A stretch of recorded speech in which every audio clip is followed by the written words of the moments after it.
Muy bien, le damos gracias al Señor porque tenemos un gran, un gran número de nuestros niños que están participando y que están bendiciendo la iglesia y están celebrando, como decían nuestros jóvenes, no al viejo Pascuero, no a Santa Claus, no a Papá Noel, sino que estamos celebrando el nacimiento que cambió la historia de la humanidad. Estamos celebrando el nacimiento de nuestro Señor Jesucristo. Y de eso se va a tratar esta prédica, que no va a durar más de 30 minutos, así que tranquilos, relájense, tómense esto con calma, ¿ya? ¿No es cierto? Porque vamos a estar recordando el nacimiento de Jesús. Antes, no quiero dejar de agradecer a todos los que han estado orando por nuestro querido, mi querido cuñado Cristian, que está en la UTI de la clínica Bupa. Marisela le manda muchos cariños a todos y les da gracias por sus oraciones. Sigamos orando. Está complicado, pero confiamos en un milagro. Y sin duda que es importante poder unirnos todos en oración y agradecemos todos los llamados, todas las oraciones de cada uno de ustedes, ¿ya? Marisela no está por eso, ¿ya? Por ese motivo. Probablemente no esté durante un periodo, ¿ya? Así que les doy gracias a todos los que están orando. Vamos a agradecer al Señor. Señor, te damos gracias porque tú eres todo para nosotros, como cantábamos, Señor. Tú eres poderoso, grandioso, hermoso. Y tú sobre todo, Señor, decías: yo no hago nada que no escucho a mi Padre decirme. No hago nada que no sé que mi Padre quiere que yo haga. Y eso queremos ser, Señor. Queremos ser hijos e hijas que hacen lo que tú nos dices que hagamos, Señor. Te creemos a ti, confiamos en ti. Y sabemos que tú tienes cuidado de cada uno de nosotros, cada una de nuestras familias, cada uno de nuestros niños, de nuestros padres, de nuestros abuelos, de toda la familia, Señor. Te damos gracias por eso. Yo lo único que pido, Señor, es que podamos celebrarte, podemos honrarte en esta Navidad y poder celebrar el nacimiento que cambió todo. El nacimiento que vino a transformar nuestra vida y la vida de tantas personas y de muchos que vendrán, Señor. Te damos gracias, te honramos y te entregamos todo en el nombre de Jesús. Amén. Amén. Y vamos a estar centrados en el Evangelio de Lucas. ¿Ya? Recuerden que el Evangelio de Lucas se escribió ¿para qué se escribió el Evangelio de Lucas? Porque cada Evangelio se escribió por un motivo. Se escribió para los gentiles. Se escribió para todos los que no eran judíos, no eran del pueblo hebreo. ¿No es cierto? Lucas era un historiador, un médico. Probablemente también era un maestro, no lo sé, probablemente, porque él todo lo hace pensando en darte más conocimiento para que tú tengas la certeza de lo que él está narrando realmente ocurrió. Fue así, no fue una historia, no fue un cuento, fue una realidad, ¿ya? Sin más preámbulos, les quiero decir que durante muchos siglos muchas personas han querido ser Lucas, ¿sí o no? Muchos han querido decir, no, pero Jesús no existió, es un mito, ¿no es cierto? No existe, es una historia que contaban. Y muchos se han dedicado a corroborar que Jesús sí existió. Y hay algunos vestigios, solamente quiero darle algunos antecedentes. No me voy a explayar porque sé que aburro, pero esto es interesante. En el siglo pasado, qué increíble, ya el siglo XX del siglo pasado, ¿ya? El siglo XX se descubrieron dos hallazgos muy importantes, que yo siempre los digo, yo espero que mis buenos oidores se acuerden. ¿Cuáles son esos dos? Uno, fueron los rollos del Mar Muerto, en realidad se llama de Qumran, ¿no es cierto? Hallados en las cuevas de Qumran, muy cerca del río Jordán. Ahí se encontraron unas ánforas. ¿Sabe lo que es una ánfora? ¿Sí? Es un jarrón grande, más o menos de este tamaño. Gracias a Dios que es así, porque fuera como yo, pero era así, más chico que yo. Gracias, Señor. Y en el cual encontraron rollos, porque antes no se escribía en papel. El papel es una invención del siglo XII después de Cristo. Y lo inventaron, ¿quiénes? ¿El papel? Los chinos, ¿no es cierto? Los chinos inventaron el papel, como los fideos, como los espaguetis. También lo inventaron los chinos. Pero antes se escribía en una cosa que se llamaba papiro, ya que era una hoja de un bambú que estaba en el río Nilo, y de ahí se sacaba, se trabajaba y se hacía un papel, un tipo de papel. En papiro y se enrollaba. Y en esas cuevas se encontraron los libros de la Torá, grandes cantidades de textos, fragmentos del libro de la Torá. ¿Por qué es importante que yo diga que sí encontraron en Qumran la Torá, si estamos hablando del nacimiento de Jesús? Porque a través de todo el Antiguo Testamento Jesús fue profetizado, ¿no es cierto? Fue profetizado, fue señalado como el Mesías, el ungido, ¿ya?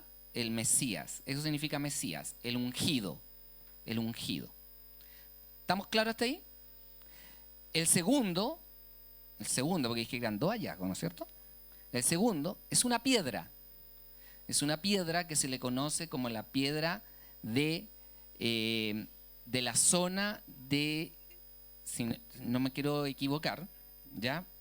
De la zona marítima de Israel, y que hay una inscripción en esa piedra que dice Poncio Pilatus.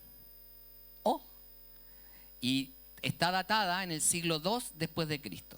Por lo tanto, esa piedra deja claro que sí existió el gobernador Poncio Pilato, que tenía su capital ahí, en esa capital marítima que hoy día no existe, ¿ya? Hoy día está totalmente destruida y solamente quedan estos restos. Y entre esos restos se encontró esta piedra donde está la inscripción de que Poncio Pilato fue un gobernador de Judea, de la zona donde fue capturado, apresado y después crucificado Jesucristo.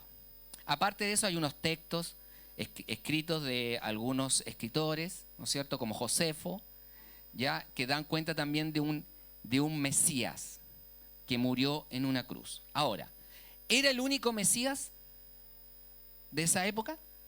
No, existieron varios que se autodenominaron, ¿no es cierto?, Mesías. Si usted lee el libro de los Hechos, lo va a descubrir. Hay como 2 o 3 que salen mencionados en el libro de los Hechos, que fueron también crucificados, pero que no, como eran falsos, no llegaron a poder quedar como Jesús lo hizo a través de los evangelios.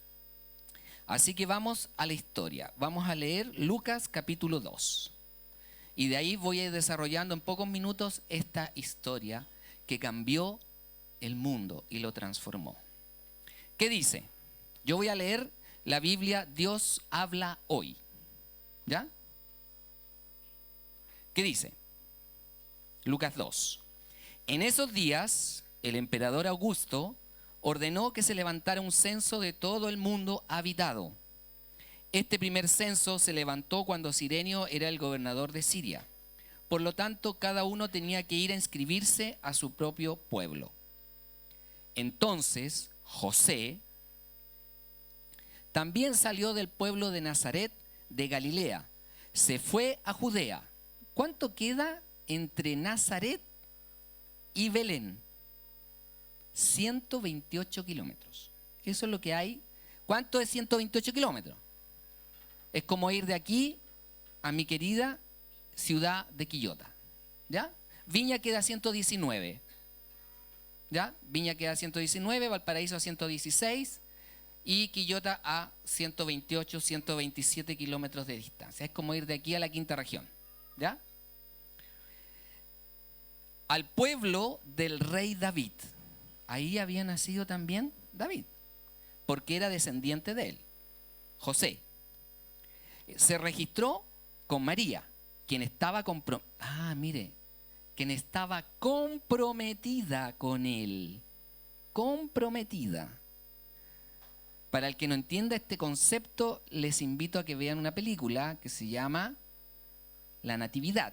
Y ahí va a quedar claramente lo que era el concepto de que estaban comprometidos. Había habido una ceremonia en que el papá de María le había entregado a María a José. Por lo tanto, ya estaban comprometidos. Ya no se podía deshacer ese compromiso, a menos que ocurriera algo grave. ¿Y ocurrió algo grave? Sí, claro que sí. Pero José, ahí está lo importante y lo interesante. ¿Qué hizo José? No escuchó la tradición, sino que él escuchó la voz de Dios. ¿Ya? Se registró con María, quien estaba comprometida con él. Ella estaba embarazada. Ahí estaba el problema. Estaba embarazada. Ella estaba embarazada. Mientras estaban allí, llegó el momento de que diera a luz. Dar a luz, aquí en Chile también se usa. Dar a luz es dar a nacer al bebé, ¿no es cierto? Nosotros le decimos guagua. No voy a hablar porque ustedes saben cómo lo que pasa cuando uno dice esas cosas. Ya, dar a luz a su bebé. Al nacer su hijo primogénito, otro detalle, primogénito, que era el primero y por lo tanto no el último, lo envolvió en retazos de tela y lo acostó en un pesebre dentro de la casa, porque no había ningún lugar para ellos en el cuarto de huéspedes. Cerca de ahí había algunos pastores que pasaban la noche en el campo cuidando su rebaño. ¿Por qué estaban los pastores cuidando el rebaño? Ve, todo esto son antecedentes. ¿Por qué habían pastores en la noche cuidando el rebaño cerca de Belén? Porque se aproximaban unas fiestas y había que sacrificar corderos y los corderos tenían que estar bien cuidados. Y como ustedes saben, toda sociedad ocurre que hay personas que les gusta lo ajeno. Entonces había que cuidar a las ovejitas que estaban muy bien cuidadas porque no podían ir con ningún defecto. Y los pastores tenían que pernoctar ahí cuidando las ovejas. ¿Ya? Perdón, los corderitos. Ya se me saltó esto. Y se les apareció un ángel del Señor. El esplendor de la presencia del Señor los rodeó y se atemorizaron. Pero el ángel les dijo: no tengan miedo, traigo buenas noticias que les darán mucha alegría a todos. Hoy en el pueblo del rey David les ha nacido un Salvador, que es el Mesías, el Señor. Como señal encontrarán un bebé envuelto en retazos de tela, acostado en un pesebre.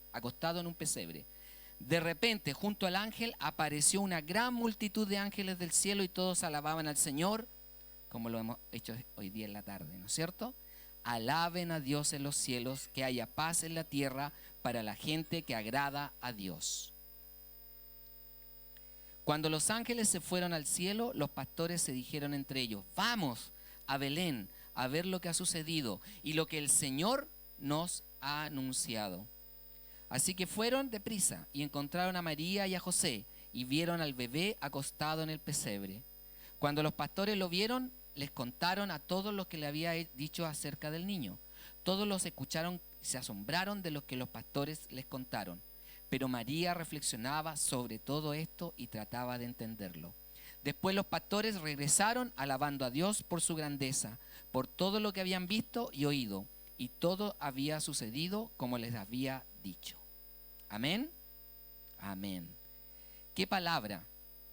Tanto de que poder aprender. Dice al principio que eran los tiempos ¿de quién?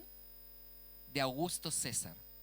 ¿Qué había pasado con Augusto? Y me voy a demorar 2 minutos solo en explicarlo. ¿Qué había pasado con Augusto? Augusto había inaugurado lo que se llamó la paz romana. El tiempo que se supone fue el más próspero de Roma.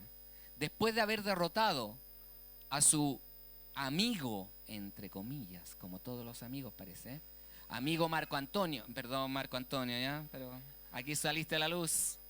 A su querido amigo Marco Antonio, que era el amante de la famosa Cleopatra, y lo derrota, ¿ya? Él se autodenomina Imperator, que hoy, al día de hoy sale este título, ¿no es cierto? Emperador. Pero no solamente él era Imperator, él era Princeps Augustus, primero entre todos, príncipe. ¿Se dan cuenta el nombre? Príncipe, Imperator, Primus Princeps. Y mira, y tiene otro título, Pontificus Maximus, Pontífice Máximo.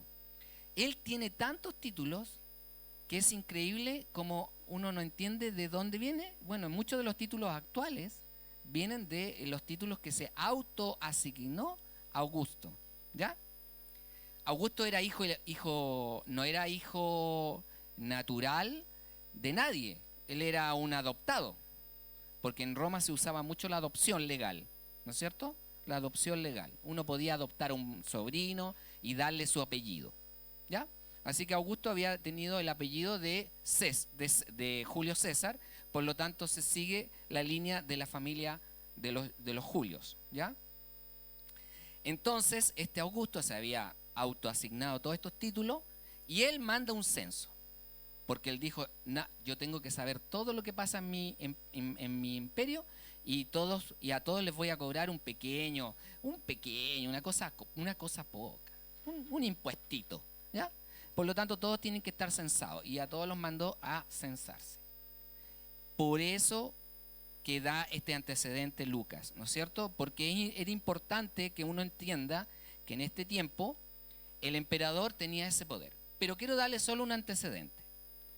En ese momento de la historia se dice que uno de los momentos más, ¿cómo explicarlo? A ver, para ser suave.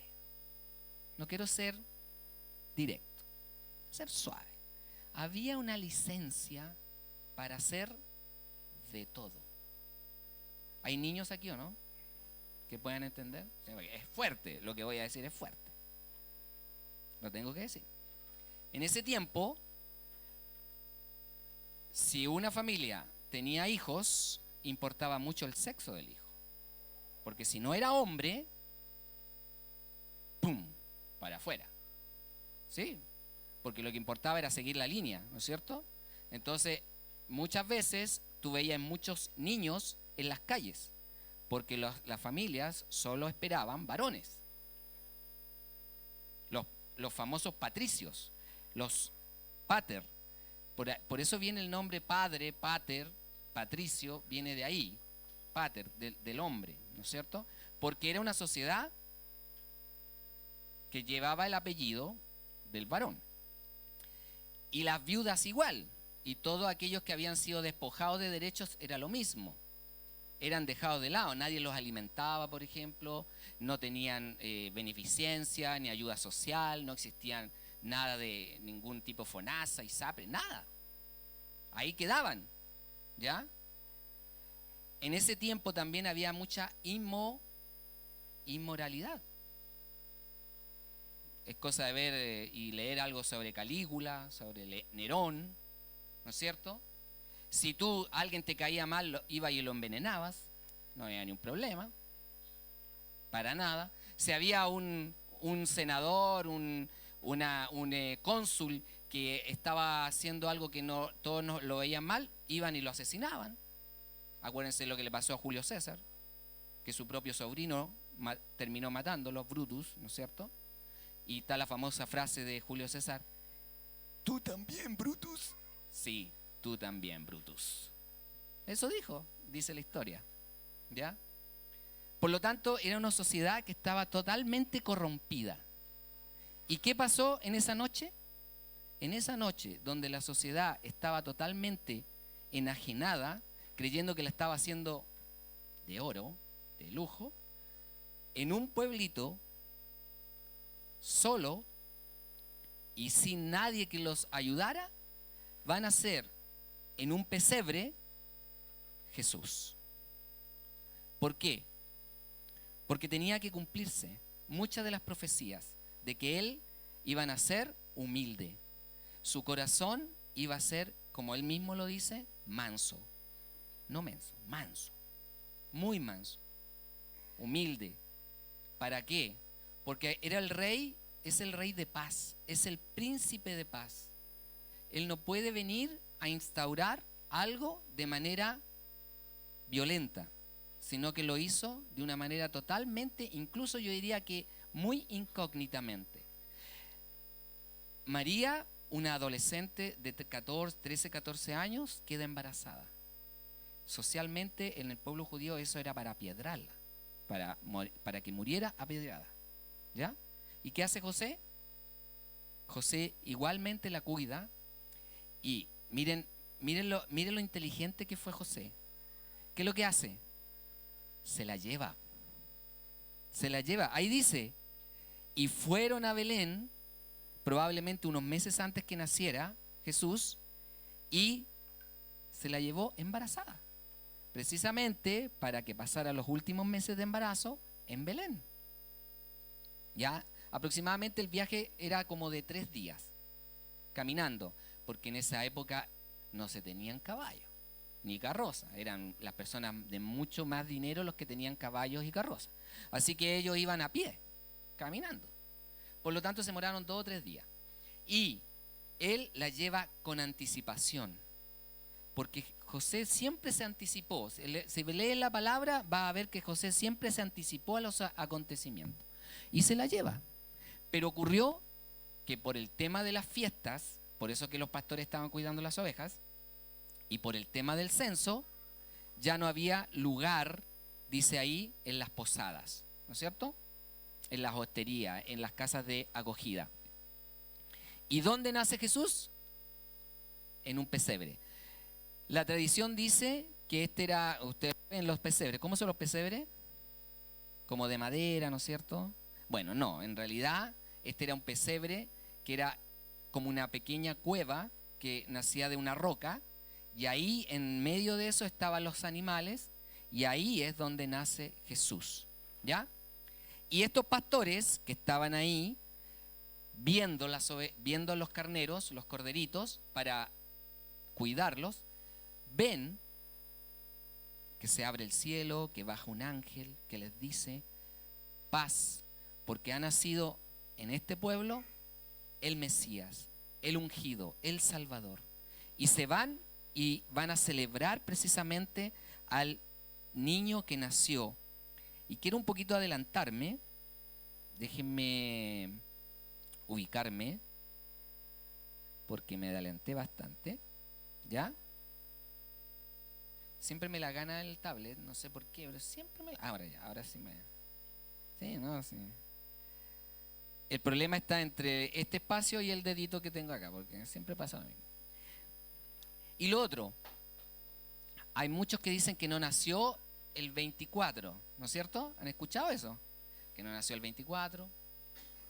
Sí, lo más probable es que Jesús haya nacido entre la fiesta que se celebra a fines de septiembre y las fiestas que se celebran a fines de octubre, ¿ya? En lo que nosotros, ¿qué es lo que es? ¿Qué temporada es? Primavera. Que para el sector norte, el hemisferio norte, es otoño, ¿ya? Es otoño.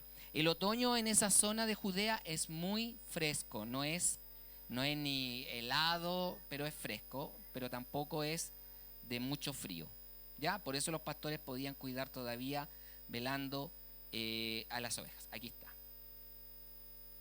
Y los ángeles, ¿qué le dice? Y en la tierra paz, buena voluntad para con los hombres, le dice el ángel, los ángeles. Por lo tanto, lo primero que dicen que estos ángeles son los primeros predicadores de las buenas nuevas. Los primeros que predican y que ministran las buenas nuevas son los ángeles que se presentan ante los pastores, que les dicen, calma, calma, buenas noticias les traemos. Ha nacido el Salvador, el ungido, el Mesías. Por lo tanto, le damos gracias porque ellos comenzaron lo que nosotros hemos continuado, ¿no es cierto? El poder extender el evangelio, el llevar las buenas noticias.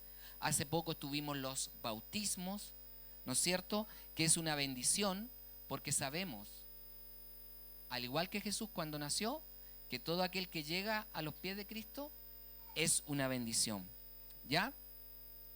¿Qué pasó después? Dice que hallaron a María, a José y al niño acostados en un pesebre. El rey nacía en un humilde lugar. Eso quiere decir que tú no tienes que ver tu vida por lo que tú tienes. Lo que tú tienes que ver es lo que tú eres. Y esto yo quiero repetirlo y quiero hacer mucho hincapié porque nosotros hemos recibido de que cada uno de ustedes, nadie queda fuera. Es importante por lo que es, no por lo que tiene y no por lo que hace. Lo que hace es una manifestación de lo que ya eres. Tú tienes que hacer las cosas como las hizo Jesús, de adentro hacia afuera, con amor, porque te nace hacerla, no porque tienes que hacerla. Recuerda que yo siempre digo que Jesús no está arriba y te está obligando a hacer las cosas. Jesús siempre te da la libertad, siempre. ¿Quién toma las decisiones finales cuando haces tú una cosa? Tú. Tú lo haces. Tú decides hacerlo. ¿Ya? Claro, escuchas a Dios, pero ¿quién decide las cosas de hacerlas o no hacerlas? Eres tú.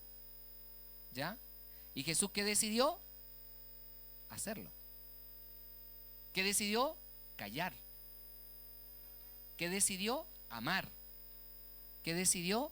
Dar hasta lo último por cada uno de nosotros. ¿Ya? Por lo tanto, los pastores, después que logran ver esto, ¿qué dice? Difundieron la noticia del nacimiento, dieron a conocer lo que le habían dicho acerca del niño, y todos se maravillaron de lo que los pastores le decían. Pero María, ¿qué dice? Guardaba todo en su corazón. ¿Por qué? Porque también cuando Dios te habla, algo de discernimiento tú vas a tener para saber que cada cosa que Dios te pida va a tener que ser un sacrificio, va a tener que dar algo.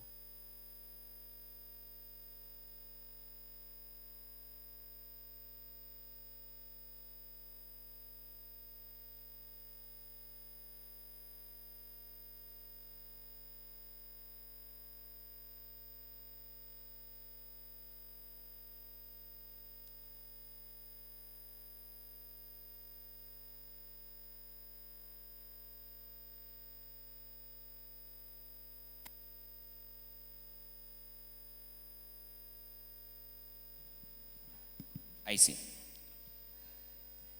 Todo aquello que tú das, es una muestra de lo que tú eres.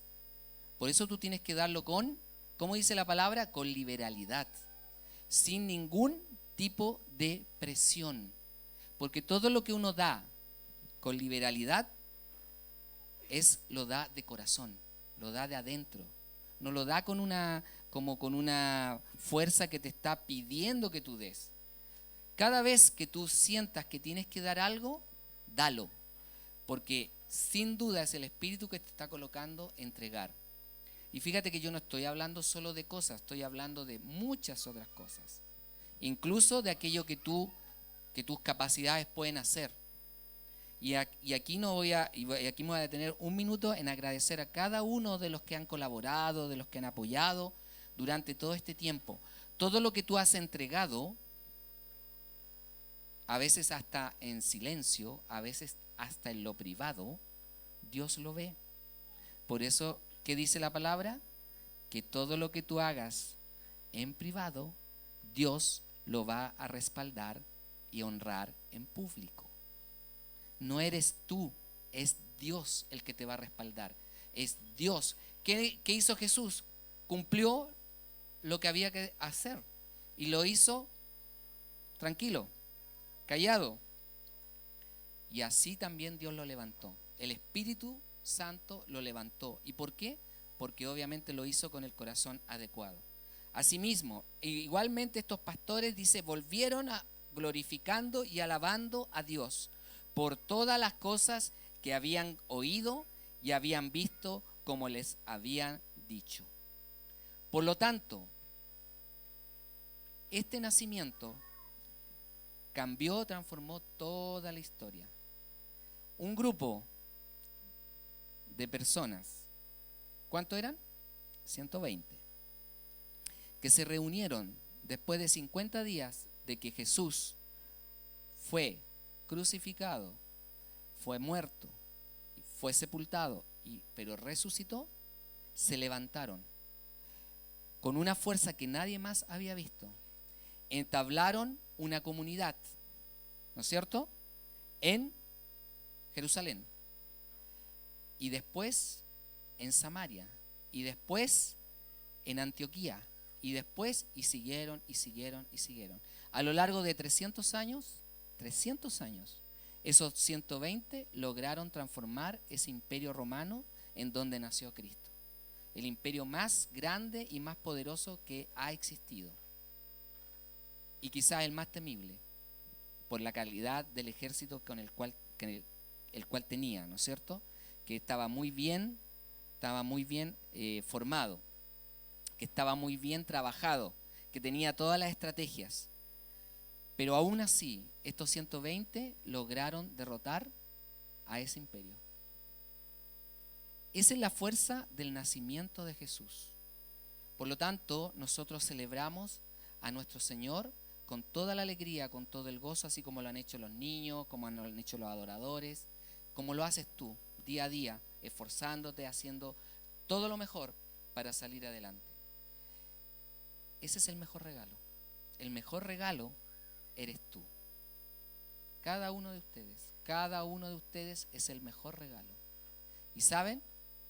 Dios siempre está contento de verte. Siempre está contento de verte luchar cada día por llevar a Jesús a todos los que no lo conocen. Eso es lo que tenemos que hacer, demostrar amor unos por otros. ¿Tú crees que nosotros demostremos el amor? ¿Tú estás seguro que estamos demostrando el amor? ¿Tienes dudas de que estemos demostrando el amor? Si las tienes, lo único que te invito es hacer lo mismo que hizo Jesús. Hacer lo que tienes que hacer. Enrilarte, enfocarte, luchar cada día, agradecer al Señor por cada día que tú tienes, porque sin duda un día que tú tienes es una bendición que tú puedes dar a otro. Así que animémonos. El 24 celebremos este nacimiento, el nacimiento que transformó la historia de la humanidad. Y Dios está contento de cada uno de ustedes. Y simplemente quiero decir esto. Gracias. Gracias por el regalo que son ustedes. Porque sin ustedes, la iglesia no funciona. Porque ustedes son la iglesia. Ya cada familia, cada persona, cada niño es la iglesia. Y le damos gracias al Señor. Vamos a orar. Vamos a dar gracias por este nacimiento. Vamos a dar gracias por cada uno de nosotros al Señor. Gracias porque tú estás aquí. Gracias porque podemos bendecirnos, porque podemos animarnos, porque podemos saludarnos. Vamos a tener un tiempo para compartir. Aprovecha de conocer a alguien que tú quizás no has saludado. Abrazarlo. Darle una palabra de aliento. Si el Espíritu te coloca algo, animarlo. No pierdas la oportunidad. Puede que Dios se mueva a través de ti. Así como lo hizo con Jesús. Puedes ser tú un instrumento para otro. Amén. Señor, te damos gracias. Gracias porque tú, Señor, naciste ahí en Belén. Gracias porque tú cumpliste tu propósito, Señor. Viniste, Señor, al mundo a través de María, de José, de toda tu familia ahí en Nazaret, Señor, y pudiste cumplir tu propósito, Señor. Gracias por el tremendo regalo que eres tú, Señor. Pero también damos gracias por el tremendo regalo que somos cada uno de nosotros. Gracias, Señor. Gracias, Padre, por hacernos tus hijos, por hacernos tus hijas. Gracias porque nos has puesto, Señor, con un propósito. En medio de una familia, en medio de un colegio, en medio de una universidad, en medio de nuestro trabajo. de nuestra labor diaria con otras personas. Gracias, Señor. Permite que podamos extender la bendición de este regalo y dar este regalo de amor a otros, dar a Jesús, presentarles al Salvador. Y saber que el mejor regalo es cada uno de nosotros. Cada uno de nosotros es el mejor regalo. Gracias, Señor. No podemos parar de darte gracias, de alabarte y de agradecerte. Jesús, gracias, porque sin ti no somos nada. Contigo somos todos, Señor. No podemos dejar de no darte gracias. Gracias por cada oportunidad que tú nos das de bendecir a otros. Oramos, Señor, para que esta Navidad podamos compartir, podamos bendecirnos, podamos orar juntos, Señor, compartir juntos el gran regalo del nacimiento de nuestro Señor Jesús. Gracias, Señor. Te lo agradecemos. En el nombre de Jesús. Amén. Gracias, Señor. Gracias, Padre. Amén.